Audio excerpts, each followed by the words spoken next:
Thank you so much for joining us today. Thank you. We are here in Wichita, Kansas with Tallgrass Film Festival 21. How did you find Tallgrass to submit? I believe it was, Tallgrass was hyped up by a few other filmmakers, and I met one of them at Dead Center in Oklahoma City, and he was playing his documentary. He's like, you have to submit to Tallgrass. I'll put in a good word for you with the filmmakers, the programmers, so I just had to apply. Excellent. Is this your first time to Wichita? Mm-hmm. It is, yeah. And how are you finding it so far? It is Midwestern charm. It's great. I grew up in Ohio and lived in Chicago, so I'm just like, I'm back, Midwest. I'm back, baby. And the cold is cold. Yes, it did get cold overnight. It was nice this morning. I have seen your piece and absolutely love it. Thank you. For those who are watching from home that did not know they could get a pass to Tallgrass to watch submissions from home for out of state, not have to travel, please tell a little bit about your piece. So our film is called Wheel. It's a 9-minute awkward comedy, and I say awkward because it's about a Wheel of Fortune audition gone wrong, and it's just two characters, one location, and you think they're going to do this simple task, but it ends up being a little more complicated. And with that, how did you determine where you were going to shoot this piece? Budget. It was a budgetary restriction. We had a one-day shoot, and we needed something to look like a casting office. So we kind of went and did some scouting and found an actor's house. He had a guest house. We needed it to look like where you would do a self-tape for an audition. So, yeah. With the script, yes. Mm-hmm. I, again, loved it. I keep going, hello. I have found myself, and I know they can't see me at home, but there's a reaction in the film that the other actress repeats, and I'm finding myself doing this over and over after having seen it. It stayed with. Yes, that's so good to hear. Yeah. That was the one action. If you watch at home, you definitely need to watch at home. And my co-star Nancy Friedrich is so talented with comedy, and that came out in the rehearsal process with our director Honora Talbot, and we just came up with that while we were rehearsing, and it just worked perfectly for everything we did. I love it. Have you and Nancy worked together before? We knew each other in the comedy scene in Chicago and the theater scene in Chicago, and then we're both out in Los Angeles now. And when I was starting to write, I kept trying to write someone that wasn't me, and I was like, why don't you just pair up with Nancy? This is very much in her tone. She just brings a real specificity to her awkward performances, and so she was the perfect co-writer and partner for this one.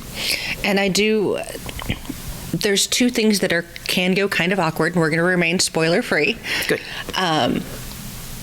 Love how that did, though. I could relate to your bit of awkwardness with family, with siblings. Mm-hmm. There were parts of that I could kind of relate to, which I liked. And then with her awkward story, I was like, it just keeps getting better. Each time we come back to this, there's just another layer. There is so much talent involved with being able to do that and carry that off, from writing it, from owning it, taking it further. Mm-hmm. Did it do what you wanted it to do? Did extra get brought to it that you hadn't even thought possible? The process was stemmed out of the pandemic. We were feeling really creatively stagnant, kind of like, why, we're really sad. How do we get ourselves not sad, especially when everything was shut down? So we started writing together, and it started as a 25-page script, and that was just unshootable. And so a director friend of ours kind of looked at it and said, you can take out this one scene and kind of flesh that out a little bit more and build from that. And so it's great having a co-writer because you can figure out if things work in the moment. You don't necessarily have to wait for notes. You can kind of bounce things off each other. We both come from an improv background, so we were speaking our lines in the moment and kind of coming up with things that way.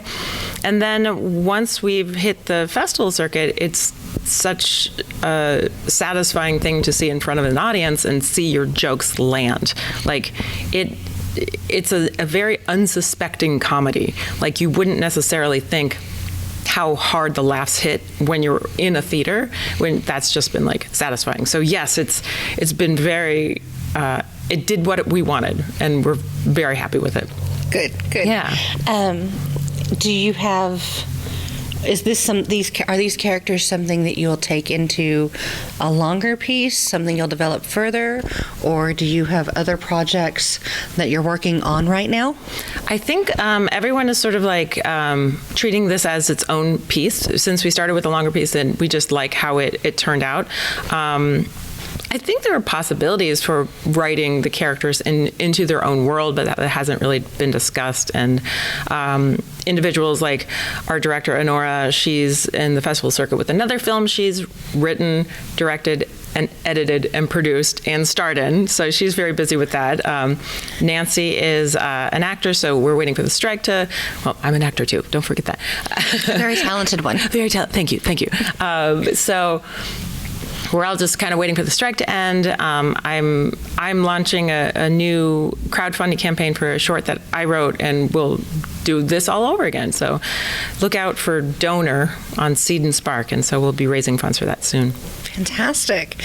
What is in the process, where is it that you find you're happy? Is it in the collaborating, in the writing, in the rehearsals, in the filming? I know getting to hear and watch it with an audience, that of course is its own thing, but in the process of getting from spark of an idea to having it in production, where's your happy spot? That's such a great question. I think I find it in several places. Mainly I will find it like on set acting. That's where I love to be the most. But there are moments in the writing process whenever you're stuck. And then whenever you figure out how to get out of that hole or that corner you've painted yourself into, that is so satisfying because you're like, we fixed it, we figured that out, and you finally have that flow again, and you're just like, you write until you stop, and then you have to figure that out. And then the nerdy things, like I like planning, so I produced this one, and that was really fun to figure out how I worked as a producer, what I cared about. It was very important to me to take care of everyone on set and make sure that it wasn't chaotic, because everything's going to always go wrong. So plan for that so you can go less wrong. But so there are definitely little moments. So acting, writing, producing, yeah. Good. I like that. And of course, you have this piece, you have other things you've done, and I did find that you are owned by a pet. Several pets. I have several pets, yes. We do like our fur babies. Yes. And it's also another way for people to relate to, is to say, hey, I'm a pet person. But, for sure. I do my Google stalking. So anything and everything I found was by going to Google, searching your name, searching the piece. Yep. So it's things you've agreed to having out there. I'm very accessible. My name is very unique, so you can find me very quickly. Please be nice. And then that has to be fun, having a unique name. It's very interesting because it's spelled not the way you would think it to be spelled. It's Thea. So my parents heard the name in Germany, and then they liked it, and Thea does not really translate to the States as easily as it does in Germany. So it made me assertive, I guess. I like that, though, because, I mean, I have the common name. Jen is a very common name, so it always adds to it. Well, for the audience at home to find you, to follow, to see what you've got coming up next, to see where they might have a chance to get to see Wheel, what information do you want them to have to locate you? What socials? You can always find me. It's my first and last name, TheaLux.com, or, on any social media handle there. You'll see a lot of dog pictures, a lot of baking pictures, film and creativity there. Hiking, I do a lot of that. But yeah, keep an eye out for the next fundraising thing that we're doing, which Tallgrass will be ending on Monday, and I will probably be launching the crowdfunding on Wednesday. So I'll be posting on social media a lot. Well, I'll make sure and do some cross-posting for you. So thank you for joining us today. Thank you so much. And I hope you safe travels when you head back home. I appreciate it. Thank you.